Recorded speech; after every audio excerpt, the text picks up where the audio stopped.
Salam sejahtera untuk kita semua. Tentunya saya berharap Anda dan keluarga sehat-sehat. Kembali dengan saya, Bung Ropan. Saya berbicara di Rise Soccer TV. Dan kali ini topik yang saya angkat adalah Arsenal yang kembali mengambil alih puncak klasemen. Artinya mereka sejuk, dingin lagi di puncak. Itu mereka ambil setelah kemarin menang melawan Liverpool, The Reds. Ini tim yang sulit mereka kalahkan, paling tidak dalam 5 musim terakhir. Namun di Emirates kemarin, pasukan Mikel Arteta mampu menang dengan 3-2. Artinya ini 3 poin penting yang mereka harus dapatkan setelah dalam 24 jam sebelumnya Manchester City, ya Manchester Biru ini menang lawan Soton 4 gol atau 4-0 clean sheet di Etihad, memimpin klasemen, mengambil alih posisi Arsenal. Makanya Arsenal bertarung habis-habisan di depan publik mereka dan akhirnya Mikel Arteta harus melompat di akhir pertandingan. Ya, sangat kegirangan. Euforia ini luar biasa karena yang dia kalahin adalah klub yang tidak main-main. Liverpool dengan pelatihnya Jurgen Klopp. Nah, ketika Arsenal ada di atas dengan hanya unggul 1 poin dari Manchester City, ada 2 klub London lainnya yang juga mengintip dari bawah, artinya ada di zona Champions. 2 klub London itu adalah Tottenham Hotspur dan juga The Blues Chelsea. Jadi ada 3 wakil London yang mengepung City dalam pertarungan untuk memperebutkan posisi puncak klasemen. Dan ini yang ramai. Ini yang kita akan tunggu. Apakah mereka akan bisa mampu mengeroyok City ini dan City itu akan tenggelam?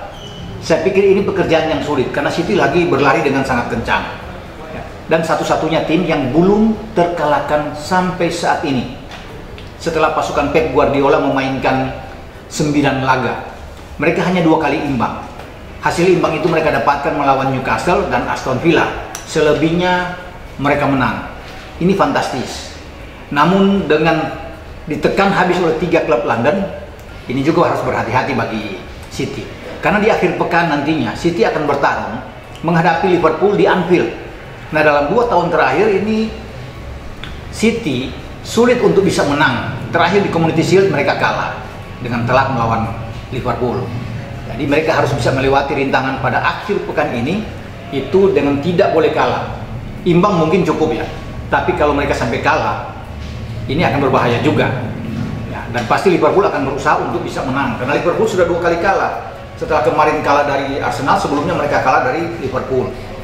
Makanya Klopp akan menyuruh tim asuhannya, Mohamed Salah dan kawan-kawan, untuk menggempur habis Manchester City ketika City itu tandang bermain di Anfield. Ini kesempatan yang harus diambil. Namun kalau melihat penampilan Liverpool yang sedang tidak bagus ya, mereka lagi limbung, kena turbulensi saat ini, memang masih banyak, wajar, pantas kalau ada yang meragukan mereka. Ya, karena tidak seperti pada musim lalu ketika mereka tancap gas luar biasa. Hampir saja mereka meraih 4 gelar ya. Mereka sudah mendapatkan di Piala Carabao, Piala Liga, Piala FA, namun gagal di Liga dalam perebutan terakhir dengan City dan gagal di final Champions League melawan Madrid. Namun pada saat ini mereka itu turun secara drastis. Ini yang sangat disesalkan. Bahkan posisi dari Jurgen Klopp ini terancam. Bukan tidak mungkin dia akan mengikuti apa yang terjadi dari Thomas Tuchel ketika dipecat Chelsea. Tapi kita tidak akan bicara ke sana, kita akan berbicara bagaimana Liverpool setelah kalah dari Arsenal ini untuk bangkit. Karena bagi Liverpool ini perjalanan semakin terjal buat mereka. Mereka harus melewati City, kemudian West Ham, mereka harus lewati juga banyak tim-tim yang mengincar posisi dari The Reds ini, karena mereka paling suka kalau mengalahkan The Reds itu artinya ada kepuasan tersendiri, sama seperti yang diraih oleh Arsenal kemarin. Dan kalau saya kembali lagi ke klub London, apakah Arsenal banyak mengatakan musim ini adalah musim terbaik mereka untuk bisa menjadi juara? Bisa ya, juga bisa tidak. Kalau dibandingkan dengan musim lalu kan mereka start 3 pertandingan pertama kalah sebelum mereka bangkit, tapi di akhir musim mereka ada di posisi kelima, ya tidak masuk di Liga Champions. Sudah 6 musim terakhir ini The Gunners ini tidak ikut di Champions League. Sesuatu yang agak aneh kalau bisa melihat dengan masa lampau ya, ketika di Arsene Wenger yang memegang klub ini mereka selalu tampil di Liga Champions. Makanya ketika mereka start dengan bagus, ini kesempatan bagi Arteta untuk bisa membuat Arsenal itu ada di posisi 4 besar. Tapi setelah saya lihat mereka berlari dengan sangat baik saat ini dan memimpin klasemen dengan 24 poin. Inilah waktu yang tepat buat mereka. Apalagi 3 pertandingan ke depan Arsenal itu dapat lawan-lawan yang enteng. Mereka melawan Leeds, walaupun bermain di Elland Road, saya yakin mereka akan menang. Ya, kemudian lawan Soton, mungkin mereka akan menang lagi melawan Soton. Jadi saya pikir waktu buat mereka tuh enak. Di saat ada pertandingan tunda melawan dengan City pada tanggal 20. Ini juga kesempatan buat mereka untuk bersiap diri sambil melihat kemungkinan apa yang terjadi di Anfield. Mereka berharap tentunya The Reds Liverpool menjegal City sehingga mereka tetap aman di atas. Itu yang menjadi harapan utama bagi Arteta. Dan Arteta punya amunisi yang bagus kali ini. Ya, bagaimana dengan anak-anak muda mereka? Gabriel Martinelli yang mencetak gol kemarin, Bukayo Saka yang membuat brace, didukung oleh kapten ke-11 Odegaard, ada Gabriel Jesus di depan. Mereka punya 2 pemain double pivot yang bagus. Thomas Partey, ya, kemudian ada Granit Xhaka, di belakang juga ada pemain Jepang Tomiyasu di kanan. Ini bagus. Memang tidak ada Zinchenko mantan pemain City, tapi mereka punya Kieran Tierney yang oke bermain. Mereka punya Ben White juga yang bisa bermain bagus, bisa digeser ke kanan. Ada Gabriel Magalhaes, ada Saliba di belakang, dan penjaga gawang yang sedang naik daun di Inggris, Ramsdale. Jadi dengan amunisi ini, dengan skuad ini, saya yakin bagi Arsenal mereka akan berbuat yang terbaik. Tinggal tergantung sekarang bagi Arteta untuk bisa melepas strategi taktik mereka, karena ingat dia juga diincar oleh 2 klub London lainnya.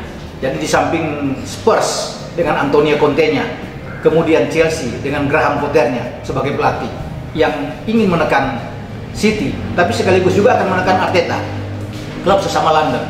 Karena inilah kesempatan terbaik bagi Spurs. Dengan amunisi yang bagus, Ivan Perisic sudah datang, Richarlison sudah datang, mereka masih punya Son Heung-min, ada Harry Kane depan, jadi ini cukup kuat juga, tangguh juga. Apalagi Graham Potter yang sudah datang di Chelsea, ini belum kalah dalam 4 pertandingan. Jadi berbahaya bagi Arsenal tentunya untuk bisa mengantisipasi 2 rival mereka di London ini. Kita akan tunggu pergerakan ke depan sampai sejauh mana Spurs dan Chelsea untuk bisa memburu rekan mereka sama London. Arsenal di depan, dan juga sekaligus bisa menjegal langkah bagi Pep Guardiola bersama dengan The Citizens Manchester City di 4 besar. Memang seru saat ini, sangat sengit pertarungan di 4 besar.